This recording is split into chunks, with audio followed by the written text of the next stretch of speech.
कोलकाता में आया आरसीबी का बवंडर, बदले की आग में धधक रहे विराट ने किया केकेआर को चिकमिट। फिल सॉल्ट ने रगड़ा कोलकाता के जख्मों पर नमक। कप्तान रहाणे हो या नरेन, सबकी पारी हो गई बेकार। केकेआर के 6 बल्लेबाज नहीं छू पाए दहाई का आंकड़ा। कुणाल पांड्या ने जीती आरसीबी के लिए हारी हुई बाजी।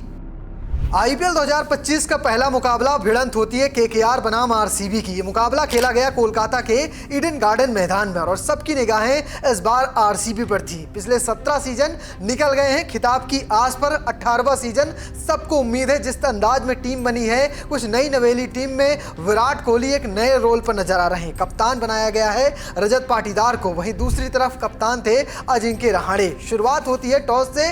टॉस हार जाती है केकेआर की टीम। पहले बल्लेबाजी का न्योता मिलता है। शुरुआत में विकेट गिरता है, लेकिन रहाणे सैयद मुश्ताक अली ट्रॉफी वाली फॉर्म पर नजर आते हैं और 25 गेंद पर 50 ठोक देते हैं। सुनील नरेन उनका भरपूर साथ देते हैं। इन सबके बावजूद भी टीम बड़ा स्कोर बनाने में कामयाब नहीं हो पाती। शुरुआत करते हैं फिल सॉल्ट और विराट कोहली आरसीबी के लिए, और कह सकते हैं यहीं से पूरा मैच ही पलट दिया। पहले 10 ओवर में ही डिसाइड हो गया कि मुकाबला आरसीबी जीत रही है, इसमें हार की कोई गुंजाइश नहीं है। क्या हुआ था मैच में, किस अंदाज में विराट कोहली ने खेला, वहीं सुनील नरेन क्यों नहीं आउट हुए बल्ला विकेट में लगाने के बाद भी, चलिए इस वीडियो में विस्तार से बताता हूं। टॉस की बात करें तो टॉस आरसीबी की टीम ने जीता था और पहले गेंदबाजी का फैसला किया था। पहले बल्लेबाजी करने उतरी कोलकाता को पहले ही ओवर में क्विंटन डिकॉक के रूप में पहला झटका लगा। इसके बाद मोर्चा सुनील नरेन और अजिंक्य रहाणे ने संभाला। दोनों के बीच दूसरे विकेट के लिए 55 गेंदों पर 103 रनों की तूफानी साझेदारी हुई। कप्तान 31 गेंद पर 56 रन बनाकर आउट हुए, जबकि नरेन वेस्टइंडीज के स्टार क्रिकेटर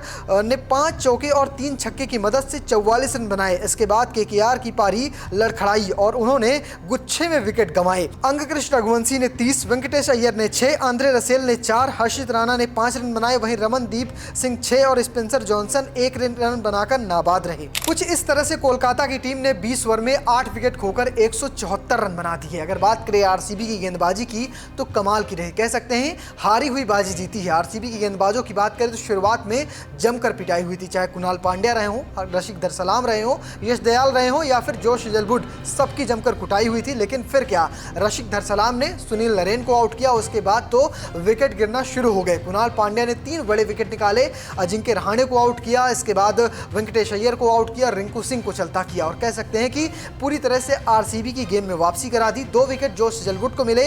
इसके अलावा सभी गेंदबाजों को एक सफलता मिली। रशिक दरसलाम हो या फिर यश दयाल या फिर सुरेश शर्मा, सबको एक विकेट मिले और कुछ इस अंदाज में आरसीबी के सामने अब 175 रनों का लक्ष्य था। आरसीबी के लिए विराट कोहली और फिल सॉल्ट ने पारी की शुरुआत की। आज दोनों के बीच पावर प्ले में 80 रनों की साझेदारी हुई। फिल सॉल्ट ने महज 25 गेंद पर अपने आईपीएल कैरियर का 7वां अर्धशतक पूरा किया। चक्रवर्ती की गेंद पर वो 56 रन बनाकर आउट हो गए। आरसीबी को दूसरा झटका सुनील नरेन ने दिया। उन्होंने देवदत्त पडिक्कल को अपना शिकार बनाया। इसके बाद विराट कोहली ने 30 गेंद पर अपने आईपीएल कैरियर का 56वां 50 पूरा किया। इसके बाद रजत पाटीदार का 100 देखने को मिला। 16 गेंदों पर 34 रन बनाकर रजत पाटीदार ने सुनिश्चित कर दिया कि टीम अब जीत के दहलीज में पहुंच गई है और आखिर में आए लियाम ने, कह सकते हैं, मैच फिनिश कर दिया। बड़े बड़े छक्के लगाए और दिखा दिया कि उनकी फॉर्म भले ही टी20 सीरीज में नहीं चल रही थी, लेकिन इस बार आरसीबी के लिए वो पूरी दमखम के साथ तैयार है। लेकिन आज मैदान में एक ऐसी चीज घटी जिसे देखकर सब कोई हैरान रह गया। ये घटना थी पहली पारी की 8वें ओवर की। रशिक दरसलाम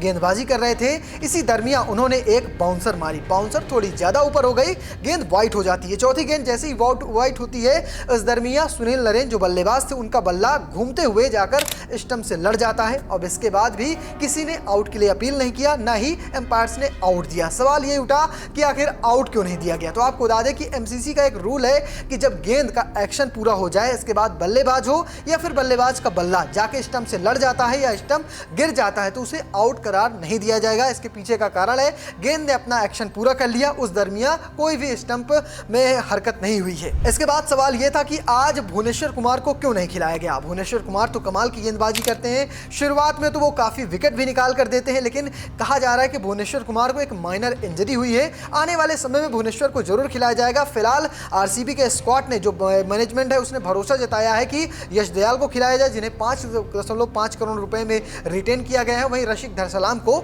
मौका दिया जाए। आज की पारियां कमाल की रही। विराट कोहली ने आज 59 रन बनाए और इसी के दम पर आरसीबी ने कह सकते हैं एक तरफा जीत दर्ज की है। अब ये आरसीबी की इस सीजन की पहली जीत है। पहला मुकाबला था, केकेआर को हार का सामना करना पड़ा है। अब दोनों टीमों के अगले मुकाबलों की बात करें तो केकेआर का अगला मुकाबला राजस्थान से होगा, जो बुधवार को खेला जाएगा। इसके बाद अगर बात करें बंगलोर की, तो उनका अगला मुकाबला चेन्नई में होगा, जहां पर सीएसके से वो भिड़ेंगे। ये तो हो गई दोनों टीमों के अगले मुकाबलों की बात। अगर बात करें कल के मुकाबलों की, तो कल 2 डबल हेडर मुकाबले खेले जाएंगे। पहला मुकाबला होगा सनराइजर हैदराबाद बनाम राजस्थान, ये मुकाबला हैदराबाद में होगा। दूसरा मुकाबला चेन्नई में ही खेला जाएगा, वो मुकाबला होगा मुंबई बनाम चेन्नई। तो फिलहाल आपको क्या लगता है, कल कौन सी टीमें बाजी मारेगी? कमेंट बॉक्स में लिखिएगा और पेज को फॉलो करना, चैनल को सब्सक्राइब करना बिल्कुल मत भूलिएगा।